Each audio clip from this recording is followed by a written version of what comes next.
मी आधी माझी तब्येत बिघडली ना, मी सरकारी दवाखान्यात गेले. त्या डॉक्टरांनी मला सल्ला दिला की तुम्ही एक वेळेस सोनोग्राफी करा, इंजेक्शन घ्या, रक्तलघवी चेक करायला सांगितलं त्यांनी. मी कंटाळा केला, मला वाटलं नाही होणार असं. मी परत दुसरा त्रास व्हायला लागला. नंतर 8-10 दिवसांनी परत मी दुसऱ्या दवाखान्यात गेले, खाजगी डॉक्टरांकडे. त्यांनी सांगितलं की तुमच्या पोटात सूज असेल म्हणून तुम्हाला असा त्रास होत असेल. त्यांनी मेडिसिन दिलं. 2 दिवस फरक वाटला मला. परत अजून त्रास सुरू झाला मला. मी त्यांना परत विचारलं की मला खूप त्रास होतो आहे असं. ते म्हणाले की आता तुम्ही म्हणे दुसऱ्या दवाखान्यात जा. त्यांनी मला ना कोणीच सांगितलं नाही या दवाखान्यात जा का कुठे जा. मी स्वतःहून आली या दवाखान्यात. मी स्वतःहून आली तर ते मॅडमांनी मला चेक केलं. मग मॅडमांनी सांगितलं की तुम्हाला खूप गाठ आहे बा मोठी असं. मी घाबरली. परत सोनोग्राफीला पाठवलं मॅडमांनी खूप समजवलं मला की तुला ही गाठ अशी आहे, तुला खूप त्रास होईल, नंतर तुझ्यातून शक्य होणार नाही. मॅडमांना समजून सांगितलं. मी खूप रडली त्यांच्याजवळ. माझी परिस्थिती नव्हती घरची तेवढी. तर मॅडमांनी मला खूप सांभाळून घेतलं. त्यांनी सांगितलं की तुला मी सांभाळून घेईल, पण ते ऑपरेशन तू आधी कर. त्यावेळेस माझ्याजवळ कोणी नव्हतं. माझी एकच मुलगी माझ्याबरोबर होती. माझी परिस्थिती तर खूप नाजूक आहे. पण मॅडमांनी जेव्हा मला सांभाळून घेतलं त्या दिवसापासून मला खूप त्यांनी माझं ऑपरेशन केलं. ते गाठ बघून त्यांनी माझं दोघंही ऑपरेशन करून टाकले. गर्भपिशवी आणि गाठही ऑपरेशन करून टाकले मॅडमांनी. मला त्यांनी मग आधी सांगितलं नाही की मी तुझं गर्भपिशवीचं पण ऑपरेशन केलं असं सांगितलं. आधी गाठीचंच बोलल्या मला. पण जेव्हा मी सुट्टी घ्यायच्या वेळेस मॅडमांनी सांगितलं बाई तुझे दोघंही ऑपरेशन करून टाकले. मला खूप अभिमान आहे मॅडमांविषयी. मॅडमांनी मला नवीन जिंदगी जगायला सुरुवात केली. Thank you madam. मला छोटी बहीण मानलं तुम्ही. Thank you madam. माझं नाव आलाबाई वसंत जाधव. मला 2 वर्षापूर्वी खूप पोटाचा त्रास होत होता. उलटी मळमळ होत होती. त्याच्यामुळे मी एक मोठ्या मारेगावच्या हॉस्पिटलमध्ये ॲडमिट झाले. 4 दिवस गोळ्या औषधं दिल्या. त्याच्यानंतर मला थोडंसं 1 महिने बरं वाटलं. त्यानंतर मला खूप परत तसाच त्रास व्हायला. पोटदुखी, खूप मळमळ व्हायची.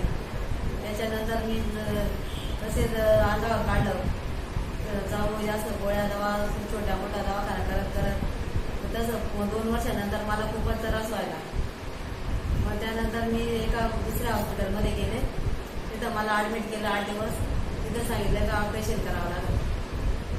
त्याच्यानंतर मग आम्ही ऑपरेशन करायला सुजन खूप सांगितली. डॉक्टरांनी सोनोग्राफी केली. सुजन आहे म्हणे. मग आम्ही घरी आलो. घरी आमच्याकडे निकमबाई आहे म्हणून आहे. त्यांनी आम्हाला सल्ला दिला का तुम्ही लवकर हॉस्पिटलमध्ये जा. तिथं मॅडम चांगली आहे. तिथं जा तुम्ही. ते बरोबर तुमचं ऑपरेशन करते, तिथं इलाज करते. मग आम्ही इथं आलो. इथं मॅडमांना भेटलो. त्यांनी सोनोग्राफी काढली. 3 दिवस आम्हाला ॲडमिट केलं. 3 दिवस ॲडमिट करून ऑपरेशन केलं.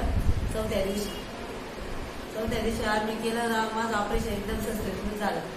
3ऱ्या दिवशी मी चालायला फिरायला लागले. आता 1 महिना झाला मला ऑपरेशनला. मला काहीच त्रास नाही आहे. व्यवस्थित चालते फिरते. काही दुखत नाही मला आता. डॉक्टर सुटी चौरे मॅडमाने चांगले उपचार केले. मला एकदम चांगलं बरं केलं. त्यांचा मला खूप अभिमान आहे. खूप आभार आहे मला त्यांच्यावर.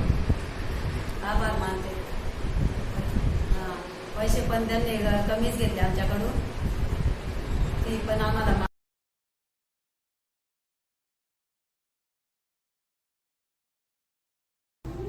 माझं नाव देवकाबाई आनंदा पवार, राहणार बेंद्रेपाडा.